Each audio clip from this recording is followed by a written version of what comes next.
সবাই আবার জয়েন করুক।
Tomorrow's class we will try once more in Google Meet in a other system.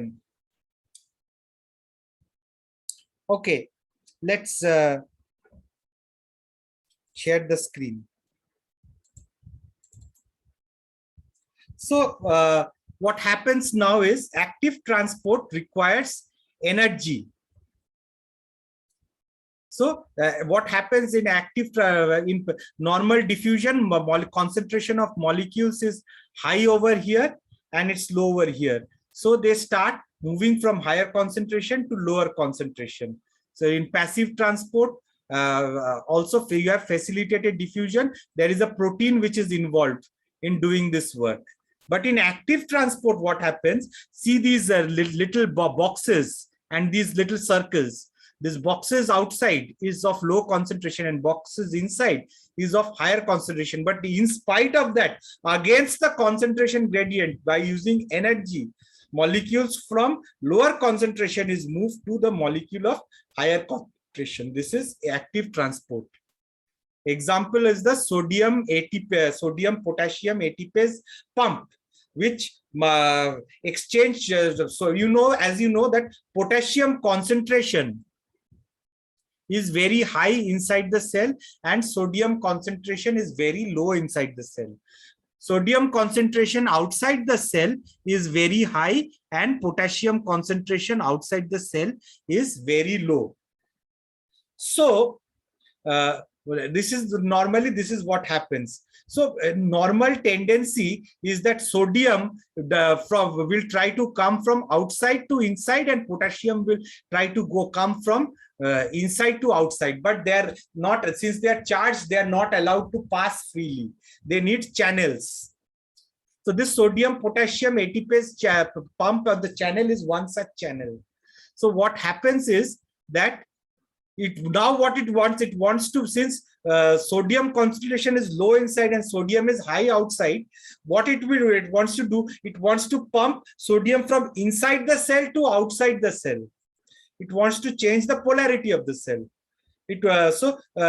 From inside to outside. But normally it will not go. But what happens that this channel, there are little slots inside these channels. These sodiums will come and bind over here. They bind over here. At this point, there is an ATP hydrolysis. That energy is released, and what this energy does is it flips it to the other side. So sodium now is free to go outside to the other side. Similarly, it is flipped over in the other side. Two potassium ions come and attach, and then moment the binding, it again flips back to the original state and 2 potassium is sent inside. Both of them happening against the concentration gradient, but you needed ATP for its function.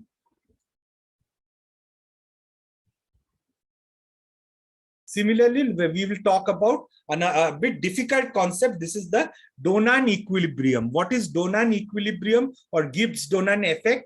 It is the equilibrium reached between two ionic solutions separated by a semi-permeable membrane. Two ionic solutions, or two sides, two ionic solution, two ion, maybe potassium, sodium, some two ionic solution separated by a semi-permeable membrane. When Semi-permeable, it allows, doesn't allow all of them. Selectively it allows. When one or more of the kinds of ions present cannot pass through the membrane, so it's semi-permeable. Say only one ion can only pass, the other ion cannot pass. That is semi-permeable. The result is a difference in osmotic pressure and electrical potential between the solution. Now look at this picture. A, permeable membrane. Diffusion establishes equal concentration in 1 and 2. This is a permeable membrane. You add potassium chloride here. Gradually, with time, potassium outside and potassium this side and potassium this side same, chloride this side and chloride this side same. Now you add a semi-permeable membrane. Okay, potassium outside, potassium inside, same. But then you add an anion. This anion is unable to pass through this semi-permeable membrane. Only potassium and chloride are passed. Now what happens? Because there is negative charge over here, this negative charge will try to pull potassium. This is positively charged. It will try to pull this potassium and it will want that potassium to stay on the left side more. So result, what happens is that you have more potassium high because of this anion. It cannot pass through. It is sticked over here, right? So potassium was supposed to pass over here. It doesn't pass. So more potassium stays here, less potassium goes over here. Since this side becomes more positive, more chloride then happens. So this becomes more positive. So chloride over here, in order to make up, you have more chloride over here, because the chloride just passes over here more, because this side is more negative, this side is less negative, more chloride will pass over here. So the chloride on the right side will be more than the chloride on the left side.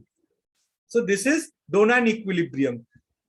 Normally what happens? Both will be equal, but suddenly you put something which is not equal. Something like a protein, a negatively charged protein, or minus A, something. This doesn't pass through the membrane. It's stuck over here. It is negatively charged. What its function is? It will push more chloride over to the other side. Negative will repel. It will push chloride over to this side. Or you can say in another way, it will pull more, keep more potassium towards itself. So less potassium will be able to pass to this side, and you have a K plus concentration on the left higher than the K plus concentration on the right. Similarly, this side becomes less positive, and therefore you have more negative charge over here and positive charges over here. So a balance of concentration of potassium and chloride will occur on both the sides of the membrane. This is the Donan equilibrium.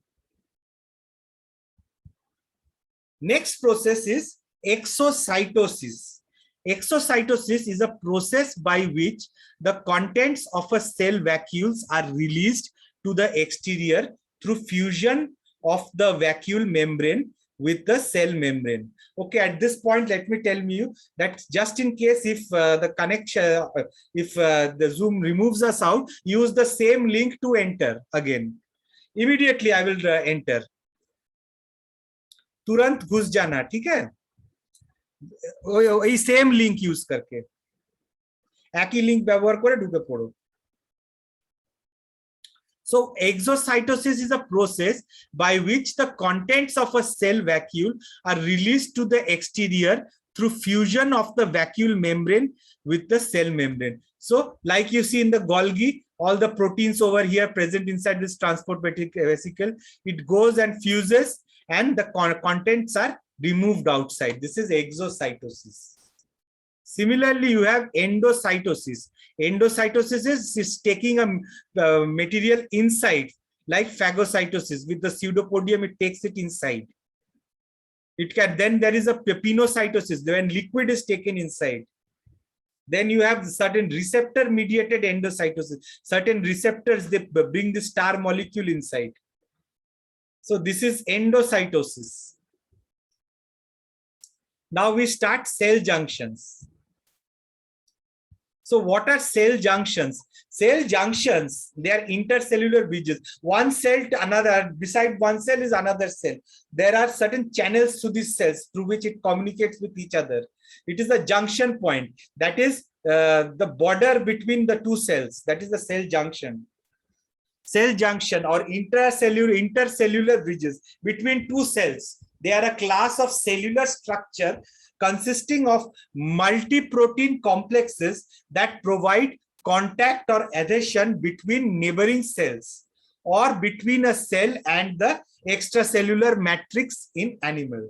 They also maintain the paracellular barrier of epithelia and control paracellular transport. They can be tight junctions. So tight junctions are also known as occluding junctions or zonulae occludentes. They are multi-protein junctional complex whose general function is to prevent leakage of transported solutes and water and seals the paracellular pathways. Tight cellular junction may also serve as leaky pathways by forming selective channels for small cations ion. So they are very tightly attached so that one material from here doesn't go to the next part, right? There is nothing can leak outside from here. From this cell to the other cell, nothing will leak outside these cells. It's very tight. The junction is very tight. So its structure is like this. Then you have gap junctions. This is a plasma membrane and you have a hydrophilic junction. There is a gap in between, but material from this cell is transported to material from the cell on this side. So there are these channels. They can be in a closed conformation. They can be in an open conformation. As you can see, things move from here to here. Either when it's closed, they don't move. When it's open, it moves. In synapse, you can see these gap junctions. Then you have these famous desmosomes. So a desmosome, also known as macula adherens, is a cell structure specialized for cell-to-cell adhesion. A type of junctional complex. They are localized spot-like adhesions randomly arranged on the lateral sides of the plasma membranes. Desmosomes are one of the stronger cell-to-cell adhesion types and are found in tissues that experience intense mechanical stress such as cardiac, muscle tissues, bladder tissues, gastrointestinal mucosa, and epithelial. So they are adjacent to each other. They have got anchoring proteins between each other. As you see, anchoring proteins, they hold the two cells with each other. And they have materials which are held by intermediate filaments. We talk about intermediate filaments tomorrow morning's class, in tomorrow's morning class. With this, actually, I end today's class here. So do you people have got any questions? Feel free to ask questions. Did you understand? Yes, sir. Nisab? Yes, sir. Ponnali, Pritodip? Yes, sir. No, sir. Were you able to understand? Yes, sir. Yes, sir. Yes, sir.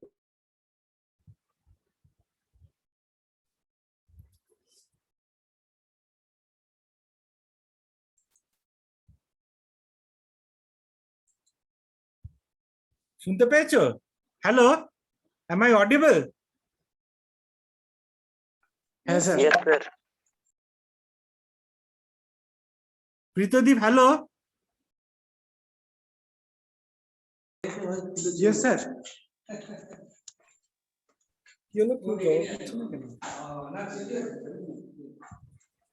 Hello?